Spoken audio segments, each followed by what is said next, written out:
Step on. Step on. Step on. Yeah. He got a 1034 in northeast Funabashi. Grand Theft Auto co-creator David Jones founded developer Realtime Worlds in 2002, then set out to produce an experience that could venture beyond the confines of GTA. The studio placed such a weight on itself with its first project, Crackdown, an action-packed sandbox adventure that provided players with free-form styles of play, intuitive game controls, and a true feeling of empowerment. While a super cop tasked with ridding their city of the criminal element represented the lens through which users explored Crackdown's Pacific City setting, narrative storytelling took a back seat in favor of building a world that revolved primarily around gameplay and exploration. Realtime Worlds succeeded in spades upon Crackdown's 2007 release on Xbox 360, managing to carve out a unique space in a market that had slowly become inundated with Grand Theft Auto lookalikes. Games such as True Crime, Scarface, The World Is Yours, and The Godfather all tried muscling in on the territory controlled by Rockstar Games, thrusting players into seedy underworlds with fairly traditional tales of big city crime. David Jones's crew at Realtime Worlds took a different tact, injecting special abilities and an even greater sense of freedom into the formula. Given Crackdown's positive reception and commercial triumphs, many were eager to see how the then nascent franchise would further energize the open world genre. And while Microsoft counted among those interested in the IP's future, the publisher entrusted its sequels to different teams, thereby leaving Crackdown in the hands of stewards who couldn't quite crack the code on what made the first superpowered adventure stand out from the crowd. This is the rise and fall of Crackdown.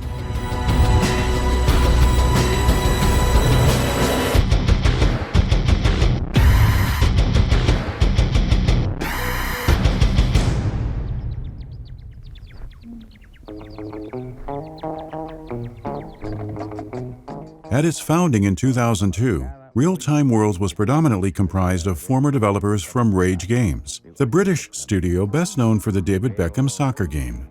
These humble beginnings for the Dundee, Scotland-based Realtime Worlds paved the way to a fair few victories, one of which involved the team signing a multi-game exclusivity deal with Microsoft Game Studios for the Xbox 360 in 2005. Between these two pivotal touchstones in company history, Realtime had already begun working with Microsoft's expanding gaming division in secret, laying the groundwork for the publishing arm's first major open-world title. Producer Phil Wilson told Gama Sutra the idea for Crackdown arose out of a desire to go beyond Grand Theft Auto. Two primary goals fueled the development studio's lofty ambitions. For one, Realtime Worlds aimed to ensure players participated in the action as much as possible by placing a host of tools and mechanics at their disposal. From the outset, developers knew Crackdown's exciting set-piece moments would take place in real time, instead of during pre-rendered cutscenes. The second goal revolved around weaving extensive gameplay possibilities into a fully explorable world that players had unlimited access to from the start. Microsoft allotted the studio 4 months in 2002 to produce a proof of concept and wanted the project completed in full by spring 2005. But several obstacles would keep Realtime Worlds from hitting this once far-off deadline, leading to a prolonged production cycle that Wilson later described as a roller coaster of highs and lows in a game developer post-mortem. Pre-production on Crackdown began with a 12-month plan. 9 coders and a small number of asset creators were on board at the time, with Realtime hoping Microsoft would eventually allow it to ramp up to a 35-person operation. Once the year-long period elapsed, the publisher asked for a playable demo, which developers couldn't deliver since they had bitten off more than they could chew by going over budget and remaining understaffed. Realtime needed a greater headcount to achieve significant progress, but its publishing partner demanded results first, effectively creating a chicken-and-the-egg situation that caused more harm than good. This problem proved especially troublesome when Microsoft requested the team shift the development of Crackdown from the original Xbox to Xbox 360. A move that added another year to the open-world title's projected deadline. Fortunately, the team managed to complete a playable demo in February 2004, then proceeded to build upon the project's foundations for the next several months with incremental progress. That September marked another integral milestone for Realtime, wherein executives realized that Crackdown required a scope document to better outline in-game features, as well as plans for their implementation. While this level of planning should have come into play at the start of pre-production as opposed to the end, the crew at least had a much clearer path to follow. But the already turbulent development cycle took another turn towards murkiness in early 2005, thanks to Microsoft advising Realtime to adopt Criterion's Renderware 4 engine.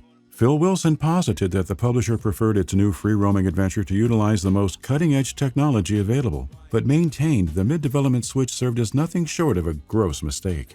Such a drastic change debilitated the production pipeline because of the technology's incompleteness. As a result, relatively simple tasks like testing assets could take upwards of an hour. And since few team members were willing to waste that kind of time, assets often went untested, culminating in issues of the quality control variety. Realtime's efforts later paid off when Crackdown had finally gotten far enough along in production to warrant the hiring of contractors in the summer of 2005. This next step forward came with a caveat, though, given that Microsoft's management of the contractors, on top of many of them working remotely, made for an unpleasant experience. In addition, Realtime had to contend with Crackdown entering the spotlight long before it was ready. Crackdown, or Riot Act as players knew it in Japan, comprised one of the Xbox 360 exclusives announced at Microsoft's X05 keynote in October 2005. The pre-rendered demo showcased the dark-suited player character hoisting dumpsters toward enemy machinery with ease, leaping up buildings and pulling off a range of other spectacular feats. Because the project wasn't technically ready for prime time, Realtime Worlds and Microsoft held off on unveiling gameplay, arguably doing the game a disservice in the short term. Critics and the public offered little more than a tepid response to Crackdown's reveal. Despite the intriguing premise of a super cop cracking down on crime, few could see its full potential. Even the stylish art design, with its exaggerated assets and bold geometry, failed to capture hearts and minds at first blush. The muted public reception adversely affected team morale, according to Phil Wilson's statement in a post-launch Games Radar interview, that such feelings motivated the studio to improve upon the project. Naturally, QA testing ramped up as development continued to progress, but it, too, became a process that gave way to a host of issues. During a talk at GameFest 2007, Microsoft Game Studios' software development engineer in test, Jamie Johns, described the myriad challenges involved in testing Crackdown, chief among them due to Microsoft's inexperience with open-world adventures. The ability system, open spaces comprised of 495 city blocks, vehicles, numerous interactive objects, and the limited number of scripted behaviors complicated Microsoft's standard testing practices. Unsurprisingly, the various ways players could navigate the world, be it jumping, flying, or swimming, added to these woes. Designers hiding hundreds of collectible items in the play space also compounded QA-related matters, evidenced by the 10,000-plus environmental bugs that littered earlier builds. Suffice it to say, something had to give. The Microsoft testing team's usual procedures tasked performance testers with completing a perfect pass every 2 weeks, allowing higher-ups to determine whether or not their work in progress was trending towards production milestones. Given Crackdown's size and scope, the publisher had to adapt on the fly, adjusting its methodology to accommodate a PC application that extracted data without necessitating manual feedback from testers. But Phil Wilson argued Microsoft's draconian bug tracking system still missed the mark. So much so that of the 37,000 bugs found, 3,000 were filed as low severity and thus ignored. Crackdown's early growing pains did not stop there either. Poor feedback that logged the title's fun factor in the lower percentiles across all Microsoft-published games represented a heavy blow, which Realtime rectified within weeks in late 2006. Crunch and middleware issues also wreaked havoc on the lengthy development process, and it hardly helped that public interest in Crackdown picked up little to no steam in the lead-up to its February 2007 release. Microsoft's attempt to increase market visibility for Crackdown materialized twofold. For one, the publisher bundled Halo 3 multiplayer beta keys with Crackdown at launch, boosting the latter's pre-order numbers at retailers such as Game by a whopping 25%. A vocal contingent of Halo fans expressed dismay at the move, accusing Microsoft of forcing players to purchase an unanticipated full-price game to unlock early access for one of 2007's most eagerly anticipated experiences. Both Microsoft and Realtime defended the tactic, with the publisher's then Director of Marketing, Craig Evans, arguing that Crackdown could stand on its own, while Phil Wilson deemed it a necessary strategy to sell a new IP. Realtime countered the Halo 3 beta outrage by unleashing a pre-launch demo for Crackdown on the Xbox 360 marketplace. developers began working on the demo 5 months before production wrapped, thinking people would enjoy the moment-to-moment action if they got their hands on it. Not wanting to waste what Wilson described as a golden opportunity, the crew filled the trial version with a quarter of the open-world environment. In an MTV interview, studio founder David Jones explained that the demo structure revolved around ensuring players could truly get a feel for what Crackdown had to offer.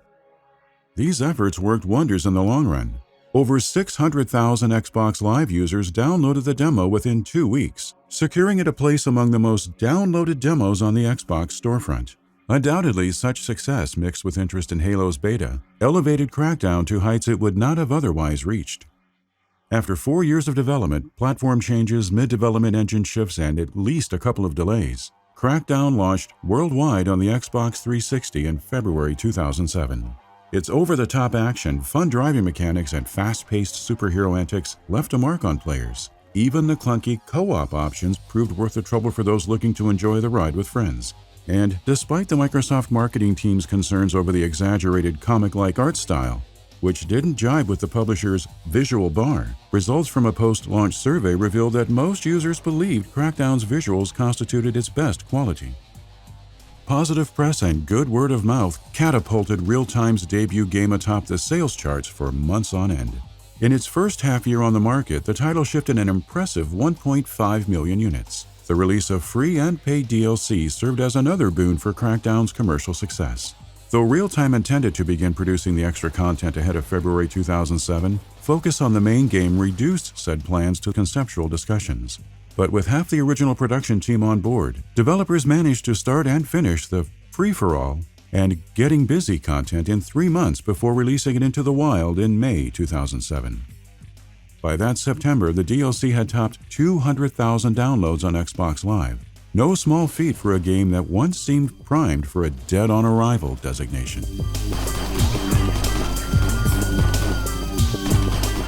Speaking to Team Xbox days ahead of the first game's release, Phil Wilson divulged that Realtime Worlds designed Crackdown with franchise growth in mind. And because the team and its partners devoted so much money, time, and effort to the project, Wilson and lead designer Billy Thompson asserted that not producing a sequel would be wasteful. Ultimately, the studio received no such opportunity, though some Crackdown veterans later played an integral role in developing the 2010 sequel. The Realtime crew had their hearts set on partnering with Microsoft for a follow-up entry prior to the original's February 2007 debut. By September of that same year, however, lead developers such as Wilson were informing the press of the studio's plans to shift its energy towards a brand new project, APB All Points Bulletin. David Jones elaborated further during a sit-down with GamesIndustry.biz, telling the publication that Microsoft essentially dragged its feet, while Realtime waited for the go-ahead to enter production on Crackdown 2. Unable to hold out for long due to its status as an independent developer, the Crackdown creator took its talents elsewhere. A decision many staff members would come to regret. Conflicting reports from both sides of the aisle complicate the narrative about why Realtime didn't return for Crackdown's second Pacific City outing. When Wired questioned the corporate VP of Microsoft's gaming division, Shane Kim, on the matter, the executive claimed the studio elected to move in another direction of its own accord. Kim skirted the specifics, but insisted the split had nothing to do with Microsoft not optioning Realtime for a sequel. Studio head Colin McDonald told a different tale in the wake of late 2008 rumors, alleging that Microsoft had hired startup company Ruffian Games for a new Crackdown. Gamasutra reported on the rumors in December 2008, having learned from anonymous sources that Dundee-headquartered Ruffian Games, a newly founded development house in Realtime's backyard, had inked a deal to produce Crackdown 2. McDonald bristled at the notion in his response to the report. While Microsoft hadn't presented Realtime with an offer, the studio head said the two entities remained in ongoing discussions of an unspecified nature. McDonald also doubted the publisher would harm an otherwise fruitful and existing relationship by gambling on Crackdown's future with a startup parked on Realtime's doorstep. If Microsoft had brought a different group on board, he hoped the deal would at least involve an established firm capable of delivering the high-quality experience Crackdown users expected. Xbox set the record straight during its E3 2009 press conference, confirming that Ruffian Games would helm a second Crackdown game. Better still, multiple Realtime Worlds alum joined Ruffian to help see the project to completion, including artists, coders, and Crackdown's lead designer, Billy Thompson. The design lead clarified in an Edge interview that series veterans made up approximately half of the Crackdown 2 squad. A miffed David Jones wished Ruffian the best, yet couldn't shake the frustration of another studio in proximity to his own, spearheading the IP he created, especially since recruiting talent in the region had already proven a challenge. Regardless of the minutiae surrounding what did or didn't happen, Microsoft leadership felt that after investigating several companies, Ruffian constituted the perfect fit for the next stage of Crackdown's evolution. Ruffian Games approached the Crackdown IP through the lens of crafting a bigger and better experience. This notion, of course, applied to the game world of Pacific City. Because a decade separated Crackdown 2 from the events of its predecessor, adjusting the setting's overall look while maintaining a semblance of familiarity seemed the best bet. High-rises that towered over the city in the 2007 entry were reduced to rubble in Ruffian's version, with the zombie-like freak creatures returning to overwhelm what remained of the once bustling metropolis. But reimagining this particular aspect of the franchise produced one key challenge for the new development house to tackle.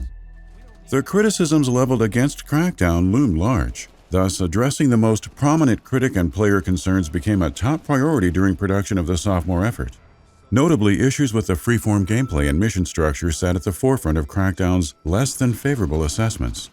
The main objective revolved around dispatching gang leaders, the equivalent of boss encounters who manifested in-game as regular humans boasting sizable health meters. Ruffian producer Jim Cope acknowledged how quickly this anticlimactic and unrewarding design scheme turned users away. Not to mention the disappointing endgame content and lack of clarity with respect to the story ending also left much to be desired. To improve upon past shortcomings, Ruffian devised a new primary objective that spanned the entirety of the second title, which tasked players with piecing together parts of a larger puzzle-like narrative. The through line of Crackdown 2's overarching plot revolved around the implementation of Project Sunburst, an in-universe defense system designed to eradicate the freak infestation plaguing Pacific City. Completing the mission required users to combat a terrorist organization, reactivate energy sources, and dismantle freak layers, each step building towards what Cope deemed an ultimate objective. Developers banked on the revised mission structure feeling far more climactic than the older game's redundant kill-the-boss type operations. Great strides were taken to similarly enhance the co-op experience. Whereas Crackdown featured 2-player drop-in, drop-out cooperative play, its successor introduced 4-player co-op options alongside 16-player PvP. The robust expansion of co-op capabilities, in particular, came as a product of Ruffian's interest in guaranteeing squads of 4 players from all corners of the world could approach the same objectives from different angles. This attention to detail additionally extended to Ruffian's revamp of existing gameplay mechanics. According to Cope, gameplay-centric goals centered around raising the bar for core mechanics, because too many people abandoned Crackdown in its opening hours. The loss of engagement apparently stemmed from the game taking too long to unleash its entertaining main attractions, one flaw Crackdown 2 developers surmounted by allowing players to access the cool stuff earlier. Even with changes big and small taking precedent, a few well-received facets of the original adventure remained intact, including the sense of verticality. The comic-esque visual style made the jump as well, though the graphics did undergo a minor overhaul as Ruffian leaned heavily into a darker and more cohesive tone. Yet, slight alterations and even larger tweaks to the base Crackdown experience failed to leave a lasting impression on those who considered the sequel a mere half-step. Microsoft and Ruffian Games shipped Crackdown 2 on Xbox 360 in July 2010 to middling review scores and mixed public reception. Sharper visuals, refined gameplay, and much improved co-op could only add so much to the already stellar foundation previously established by Realtime Worlds. As a consequence, Crackdown 2, for some, felt closer to Crackdown 1.5, a beefier zombie-filled expansion-like escapade whose enhancements paid dividends to a degree, yet brought nothing innovative to the table. In other words, it wasn't the sequel fans had eagerly anticipated for 3 years. Many agreed the title still offered a fun and enjoyable ride, however, given that navigating the play space as a super agent once again proved incredibly thrilling. The engaging, albeit all too familiar adventure also underperformed commercially. It debuted at number 3 on the US sales charts, falling behind the 360 and PS3 versions of NCAA Football 11, with over 200,000 copies sold in its launch month. Crackdown 2 rose to the top of the UK charts during its first 2 weeks of availability, before falling from the top 10 by mid-August. And unlike the 2007 installment, neither the developer nor the publisher boasted about the second title's sales numbers. Disappointing market performance aside, Ruffian supported Crackdown 2 with free and paid post-launch content. Freebies featured in the Toy Box add-on unlocked access to cheats and new abilities, alongside the Vehicle Tag multiplayer mode. The Toy Box's premium offers included 2 vehicles and a couple of avatar awards. Finally, the Deluge DLC arrived in late 2010, with additional co-op and competitive content in tow. Once this level of support faded, so did talk of what the future entailed for Crackdown as a franchise.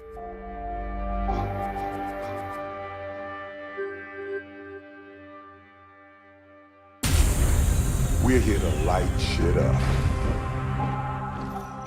The next phase of Crackdown would go down in video game history as a long, sad tale, marred by uncertainty, lofty ambitions, and a rash of delays that turned even the most ardent fans apathetic as the years wore on.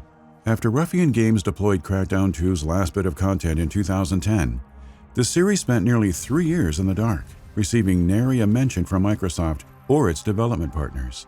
Strangely enough, the first signs of life appeared during the Xbox One's May 2013 reveal briefing, where an eagle-eyed viewer spied a Crackdown agility orb-like symbol in the bottom left corner of the console's home screen. Then Vice President of Microsoft Game Studios Phil Spencer confirmed the Easter egg was no accident in an E3 interview with IGN the following month, reassuring concerned fans that Crackdown's death knell had not yet rung.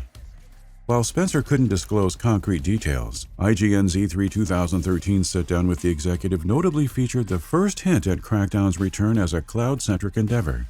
Spencer proclaimed the natural progression of the series existed in living, open worlds powered by the cloud, a notion no doubt influenced by Microsoft's cloud computing initiative with Azure. The importance of cloud-based gaming to Microsoft became even more apparent when the publisher finally unveiled a third Crackdown entry at its E3 2014 press conference. A lengthy CGI trailer accompanied the news, showing the agency picking off targets and demolishing buildings with powerful weaponry. But marketing details surrounding the reveal placed special emphasis on CloudGen, the basis for the cloud computing technology that powered the new Crackdown's so-called 100% destructible sandbox. Series creator David Jones founded CloudGen after Realtime Worlds closed shop in 2010. Jones's new studio developed technology capable of remotely delivering processing power from the cloud, thereby unburdening the console from complex functions such as destruction physics so it could instead focus on rendering environments, for example. Considering Microsoft's investment in its own cloud infrastructure, the union with CloudGen seemed an optimal fit for all involved.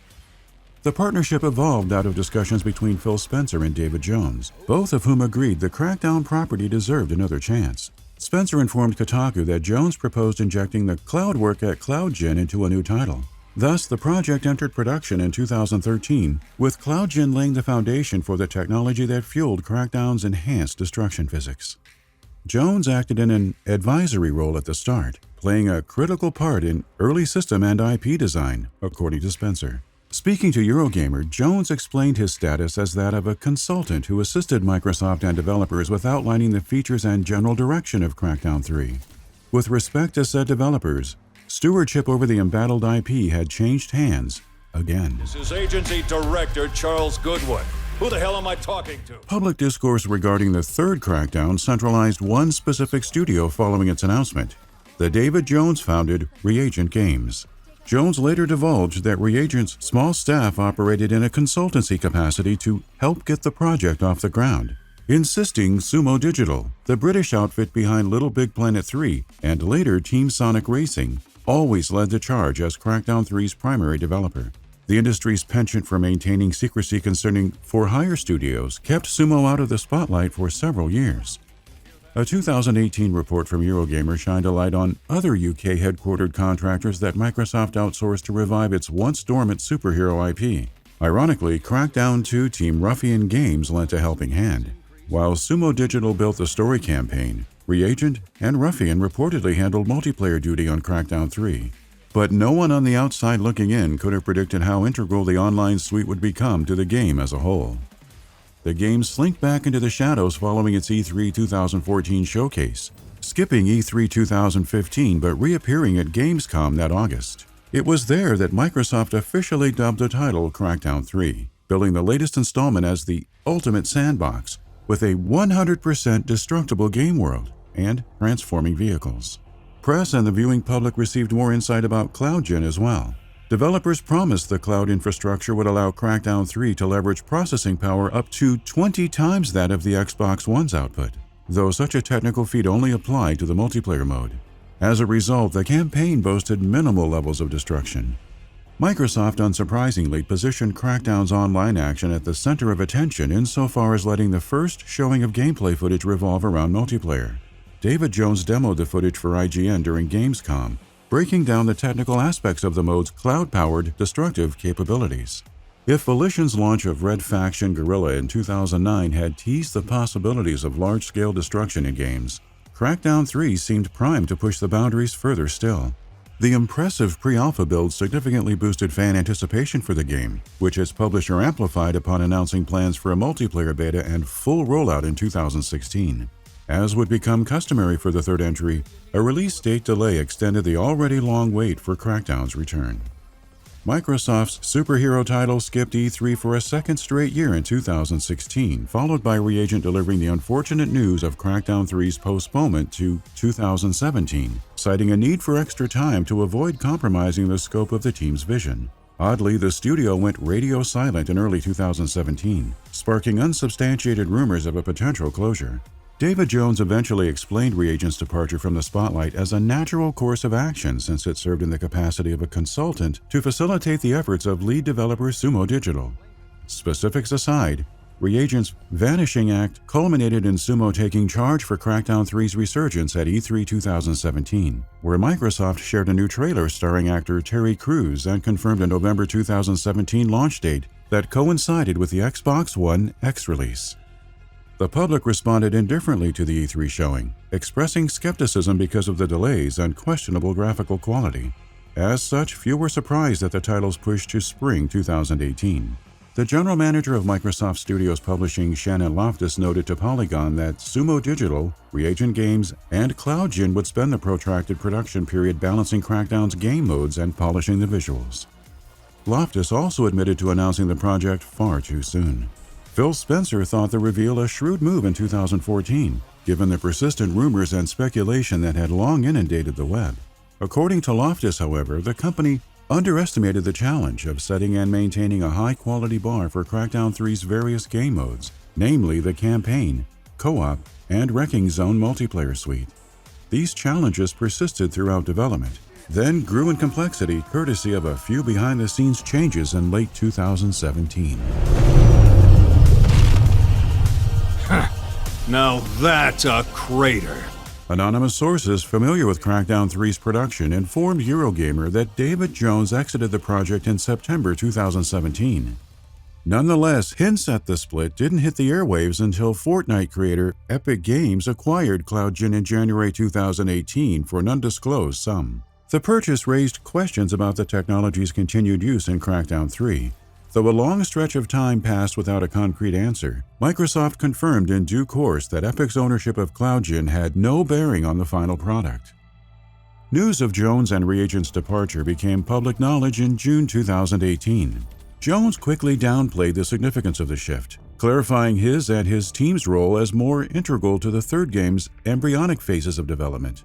Although Jones insisted his part diminished once developers began making real strides in terms of progress, Eurogamer's sources alleged that some of his cloud computing ambitions had far-reaching effects. Apparently, the destruction-centric tech demo showcased at Gamescom 2015 exhibited the potential of CloudGen without actually representing the game world players would get their hands on. Jones denied as much, but the report in question painted a grim picture of a troubled production that multiple people in the UK development scene perceived to be at risk of cancellation. Few batted an eye as Crackdown 3's 2018 release window transitioned into a February 2019 due date, a costly decision that Xbox boss Phil Spencer made after playing a build that missed the mark. Other last-minute changes included Microsoft's assignment of former Nintendo of America producer Ken Lobb in a management position, providing developers with a central figure to lean on for decision-making following years of working under ambiguous guidance from leadership. This only remedied so much in the grand scheme of things, Reportedly, some members of the Crackdown 3 crew were convinced the resulting product would prove a disappointment, regardless of the resources thrown in its direction. Unfortunately, such beliefs manifested in the retail version once Crackdown 3 hit PC and Xbox One on February 15th to mediocre critical reception. The paint-by-numbers design boasted its charms, but a bland campaign that ignored how much the open-world genre had evolved since Crackdown's heyday felt inadequate. Similarly, the Wrecking Zone multiplayer mode offered little in the way of inventive gameplay opportunities outside of its trademark destruction mechanics. To make matters worse, Crackdown 3 arrived the same day as Metro Exodus and early access for BioWare's Anthem, two titles that devoured much of the market's mindshare. Anthem, despite myriad flaws, debuted at number 1 on the US sales charts. Meanwhile, Metro secured the number 8 spot. Crackdown didn't so much as crack the top 20. Its day and date launch on Xbox's Game Pass service undoubtedly hurt the game's chances of wider commercial success. Still, Crackdown 2's lack of market appeal suggests the poorly received follow-up would have bombed irrespective of its availability on a streaming platform. Many would argue subsequent Crackdowns never rose above or even upheld the bar set by the Realtime Worlds developed installment. While other creative minds tried following an established blueprint, they did so at the cost of ignoring what made the original Crackdown stand a cut above the competition: its willingness to explore fresh ideas. Consequently, a groundbreaking series known for pushing the envelope for a formula that had quickly grown stale got reduced to basking in its sterility. Should the tenuous hints at Sumo Digital's potential return to the brand prove accurate, Crackdown faithful can only hope there's a concerted effort to look to the future instead of dwelling in the past.